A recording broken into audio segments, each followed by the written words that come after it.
오늘은 영원한 사랑의 가치를 위하여라는 제목으로 말씀을 나누고자 합니다. 고린도전서 13장은 흔히 사랑장으로 불리는데 성경 전체를 통틀어서 가장 아름답고 깊이 있는 성경 본문 중에 하나입니다. 오늘 본문은 13장의 결론에 해당되는 말씀인데 바울은 이 말씀을 통해서 당시 고린도 교회 성도들이 그토록 자랑하던 신령한 은사들의 한계를 지적하면서 영원히 남을 유일한 가치인 사랑의 절대성에 대해서 강조하고 있습니다. 바울이 지금 편지하고 있는 고린도 교회는 당시 성령의 은사가 다양하고 풍성하게 나타났습니다. 하지만 성도들은 은사를 주신 하나님의 목적을 망각함으로 교회 안에서 은사로 인해서 여러 문제를 일으키게 되었습니다.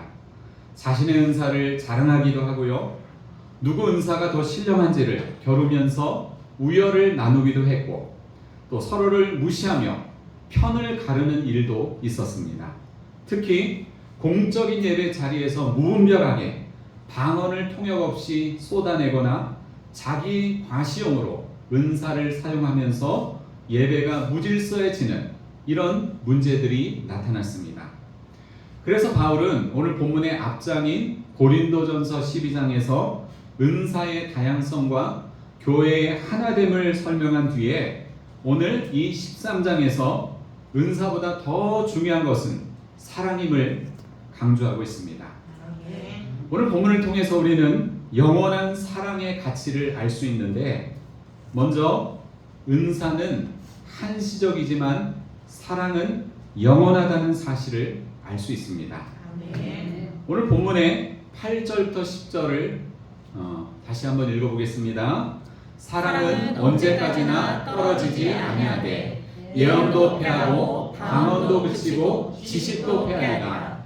우리는 부분적으로 알고 부분적으로 예언하니 온전한 것이 올 때에는 부분적으로 하던 것이 패하리라. 아멘. 자, 8절에 보면 어떤 은사가 나오죠? 예언, 방언, 지식. 이런 은사가 나오는데 예언은 간단하게 말하면 하나님의 말씀을 선포하는 은사를 말하고요. 그 다음에 방언은 하나님께로 드리는 하나님과 나만 아는 영적인 언어를 말합니다. 지식은 하나님의 진리를 깨닫고 가르치는 은사를 말합니다. 특히 방언은 고린도 교인들이 가장 자랑으로 삼았던 은사 중에 하나인데 그런 은사가 어떻게 된다고요? 나중에 폐하여지리라, 그치리라, 없어지리라 이렇게 말씀하고 있습니다. 물론 하나님께서 주시는 이런 은사는 매우 귀하고 소중한 것입니다. 그러므로 우리는 이 땅을 사는 동안에 하나님께서 주신 은사를 잘 활용해서 교회 공동체를 유익하게 하고 덕을 세우고 또 아름답게 교회를 세워가야만 합니다. 하지만 예수님이 이 땅에 재림하셔서 하나님의 나라가 완성될 그때에는 우리가 사용하던 은사가 더 이상 소용없게 된다는 것입니다. 자, 10절에 보면 방금 읽었던 10절에 보면 온전한 것이 올 때는 부분적으로 하던 것이 폐하리라고 했는데 여기서 온전한 것이 올 때는 제가 방금 전에 말씀드린 것처럼 예수님의 재림으로 인해서 하나님의 나라가 완성될 때를 말하는 것입니다. 그러므로 하나님의 나라가 완성되면 은사는 사라집니다. 현재 예언이나 지식의 은사는 하나님의 진리 중에 극히 일부만을 보여주기 때문에 불완전합니다. 따라서 온전한 것이 올 때, 즉 그리스도의 재림으로 인해서 하나님의 나라가 완성되면 은사는 그 가치를 잃어버리게 됩니다. 저를 한번 따라해 보겠습니다. 은사는 도구이고 사랑은 목적이다. 아무리 우리가 수많은 다양한 그리고 신령한 은사를 받았다 할지라도 그 마음에 하나님을 향한 사랑, 영혼들을 향한 사랑, 이웃을 향한 사랑이 존재하지 않는다면 그 은사는 아무 의미가 없는 것이 됩니다. 자, 은사는 건물을 짓기 위해 설치한 임시 도구와도 같습니다. 여러분 혹시 비계 파이프가 뭔지 아세요? 비계 파이프? 우리 김희철 집사님 잘 하시는데 일본어로는 아시바라고 합니다. 아시바. 저렇게 생긴 거. 건설 현장에서 건물의 외벽 공사를 할 때에 작업자들이 저렇게 높은 곳에 올라가서 발을 디디며 일할 수 있도록 파이프를 격자 모양으로 엮어서 만든 임시 가설물. 저게 비계 파이프, 일본어로는 아시바라고 합니다. 우리 교회도 예전에 건축 공사를 할 때에 비계 파이프를 설치하고 그 위에 발판을 놓아서 인부들이 벽돌을 쌓기도 하고 그 다음에 벽돌 사이사이에 그 줄눈을 넣어서 작업을 할 수가 있었는데, 이 비계 파이프는 모든 건축 작업을 마치면 전부 철거하게 됩니다. 하나님이 주신 은사가 바로 그 비계 파이프와 같습니다. 공사하는 동안에는 없어서는 안 돼, 꼭 필요한 것이지만 건물이 완공되면 더 이상 비계 파이프는 소용없게 됩니다. 이처럼 은사는 이 땅에서 하나님의 사명을 감당하는 도구인 것이지 그 도구가 목적이 되어서는 안 됩니다. 그런데 고린도 교회 성도들은 은사를 목적으로 착각을 해서 그것을 자신의 자랑거리로 삼고, 거봐 하나님이 나를 사랑하셔, 이런 은사를 받은 거 보면 하나님이 정말 나를 통해서 큰 영광 받으시기 원하는 거야, 다른 사람보다 내 믿음이 더 좋아, 이렇게 자랑의 마음을 갖고 교만의 마음을 갖고 다른 사람과 비교하는 마음을 갖기도 했습니다. 그런 은사들 때문에. 사랑하는 여러분, 은사는 한시적이지만 사랑은 영원합니다. 은사는 도구이지만 사랑은 목적입니다. 그러므로 하나님께서 여러분에게 주신 은사와 재능을 오직 사랑을 실천하기 위한 도구로 사용하는 여러분이 되시기를 바랍니다. 아멘. 설교의 황태자로 불리는 영국의 찰스 스펄전 목사님이 섬기는 교회에 어느 날 기도와 말씀의 은사가 탁월하다고 자부하는 한 청년이 찾아왔습니다. 이 청년은 교회의 공적인 기도 모임에서 청중들의 심금을 울리는 대단히 유창하고 신학적으로 완벽한 기도를 드렸습니다. 기도가 마쳐지자 성도들은 그 기도에 감탄을 했고, 청년은 은근히 자신을 과시하며 스펄전 목사님에게 가서 이렇게 물었습니다. 목사님, 오늘 제 기도가 어땠습니까? 그러자 스펄전 목사님은 그 청년의 눈에 가득 찬 자기 과시를 꿰뚫어 보면서 이렇게 충고했습니다. 형제여, 오늘 형제의 기도는 하늘 보좌를 감동시키기 위한 기도가 아니라 이곳에 앉아있는 회중들에게 형제의 유창함을 자랑하기 위한 지상 발송용 기도였습니다. 하나님이 주신 은사로 자신을 광고하지 마십시오. 하나님은 유창한 문장이 아니라 영혼을 향한 사랑의 탄식을 들으십니다. 그렇습니다. 하나님이 우리에게 은사를 주신 것은 은사를 활용해서 겸손히 하나님의 사랑을 실천하고 주님의 교회를 유익하게 하기 위해서입니다. 그러므로 하나님께서 여러분 각자에게 어떤 은사를 주셨든지 그것을 사람들 앞에서 자랑하거나 과시하는 삶이 되지 않고 겸손히 주님의 사랑을 행하는 삶이 되시기를 축복합니다. 아멘. 두 번째로 본문을 통해서 알 수 있는 사실은 그리스도인은 마지막 때를 바라보며 영적 성숙의 삶을 지향해야 한다는 것입니다. 본문의 11절과 12절을 같이 읽겠습니다. 내가 어렸을 때에는 말하는 것이 어린아이와 같고 깨닫는 것이 어린아이와 같고 생각하는 것이 어린아이와 같다가 장성한 사람이 되어서는 어린아이의 일을 버렸노라. 우리가 지금은 거울로 보는 것 같이 희미하나 그때에는 얼굴과 얼굴을 대하여 볼 것이요 지금은 내가 부분적으로 아나 그때에는 주께서 나를 아신 것 같이 내가 온전히 알리라. 아멘. 바울은 지금 어린아이와 장성한 사람을 대조하면서 은사라는 신비한 현상에 매달려서 경쟁하는 태도는 어린아이의 일임을 설명하고 있습니다. 어린아이는요, 당장 눈앞에 보이는 장난감에 집착을 하지만 장성한 사람은 그 너머를 바라봅니다. 어린 시절 아이들을 키우면서 오리온에서 나온 아기 과자 베베를 간식으로 종종 준 적이 있습니다. 베베 과자 아세요, 여러분? 저도 이제 간식을 주면서 여러 번 먹었죠. 아이만 줄 수 없잖아요. 저도 먹고 싶은데. 그래서 여러 번 먹어봤는데 이 과자가 굉장히 부드럽고 은은하게 달달한 맛이 있습니다. 엄청 막 단 것도 아니에요. 아이가 베베 과자를 먹을 때 제가 가끔씩 아이를 향해서 아빠도 한 입 하면서 아 하고 입을 벌리면 여러분 아이가 어떻게 반응하는지 아세요? 가끔 줄 때도 있지만 대부분의 경우 베베 과자를 손가락으로 꼭 움켜쥐고 등을 돌리면서 저쪽으로 가서 과자에 침을 묻히면서 더 열심히 그 과자를 먹어치웁니다. 어릴 때는 자기 눈앞에 보이는 장난감이나 자기 입으로 들어가는 과자밖에 다른 걸 생각하지 못합니다.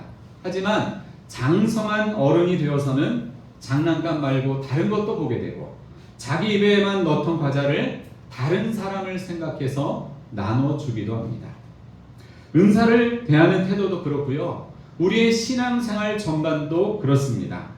우리가 미성숙한 신앙일 때는 자기 신앙 하나 챙기기도 버겁습니다. 하지만 신앙이 성숙해질수록 다른 지체도 돌아보고 교회도 돌아보게 됩니다. 이처럼 그리스도인은 마지막 때를 바라보며 영적인 성숙의 삶을 지향해야 하는데 성숙한 삶의 중심에는 사랑이 있습니다.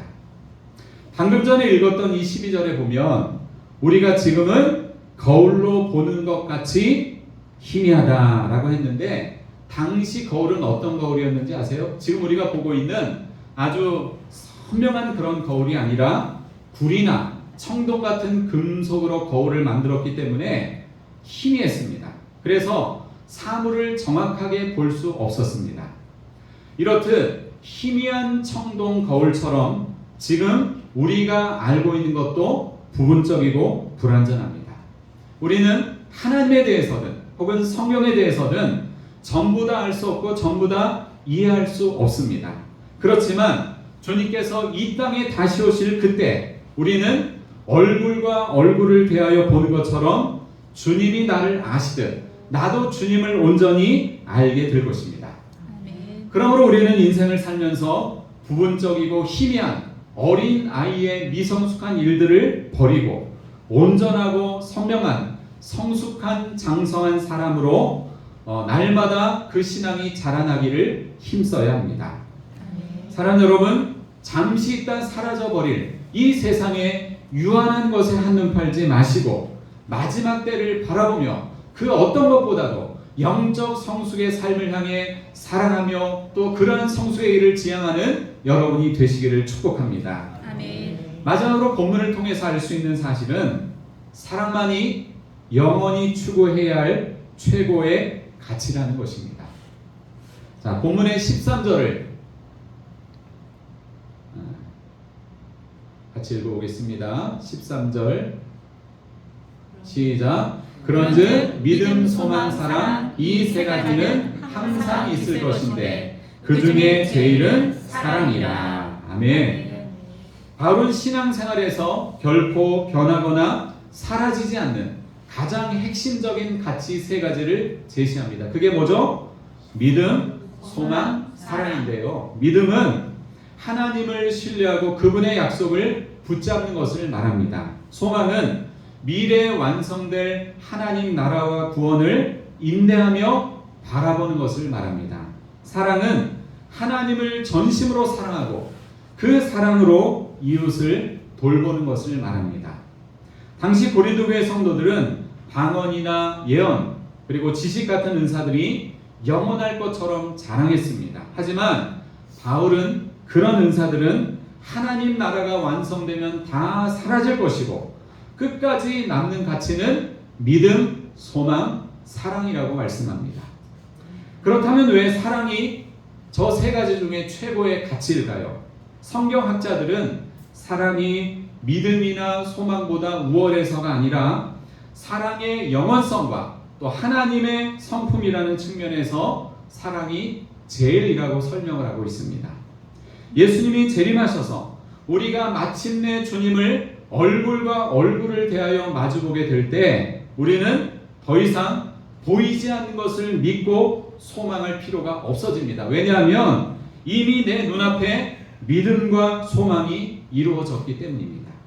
하지만 사랑이라고 하는 것은 이 땅에서뿐만 아니라 천국에서도 영원히 지속되는 삶의 방식이 될 것입니다. 아멘. 성경은 하나님에 대해서 하나님은 믿음이시다, 하나님은 소망이시다 라고 말씀하지 않습니다. 요한일서 4장 8절에 보면 하나님은 사랑이심이라 라고 말씀하고 있습니다. 그러므로 우리가 하나님을 사랑하고 이웃을 사랑하면 그것이 하나님의 성품 자체에 참여하는 가장 가치 있고 가장 좋은 길이 되는 것입니다. 여러분, 하나님이 우리에게 보이신 사랑이 어떤 사랑이죠? 우리를 죄에서 구원하시기 위해 예수님을 십자가에서 죽게 하신 사랑입니다. 로마서 5장 8절에 보면 우리가 아직 죄인 되었을 때에 그리스도께서 우리를 위하여 죽으심으로 하나님께서 우리에 대한 자기의 사랑을 확증하셨다, 이렇게 말씀하고 있습니다. 그렇다면 그와 같은 하나님의 사랑을 받은 우리가 실천해야 할 사랑은 무엇입니까? 요한일서 3장 16절을 같이 읽겠습니다. 그가 우리를 위하여 목숨을 버리셨으니 우리가 이로써 사랑을 알고 우리도 형제들을 위하여 목숨을 버리는 것이 마땅하니라. 아멘. 누군가 그런 말을 했습니다. 천국 은행에 저축되는 유일한 화폐가 있는데 그것은 사랑이다. 그렇습니다. 우리가 장차 천국에 들어갈 때 세상에 있는 모든 것은 다 사라져버려도 하나님을 사랑하고 형제와 이웃을 사랑했던 모든 일들은 천국 은행에 차곡차곡 쌓여져서 우리에게 보배로운 상급으로 나타나게 될 것입니다. 이 말씀을 정리하면서 같이 읽겠습니다. 은사는 한시적이지만 사랑은 영원합니다. 그리스도인은 마지막 때를 바라보며 영적 성숙의 삶을 지향해야 합니다. 사랑만이 영원히 추구해야 할 최고의 가치입니다. 아멘. 여러분, 잠시 있다 사라질 것들에 마음 빼앗기지 마시고 영원히 사라지지 않는 사랑의 가치를 위해서 사는 참된 그리스도인이 되시기를 예수님의 이름으로 축원합니다. 기도하시겠습니다.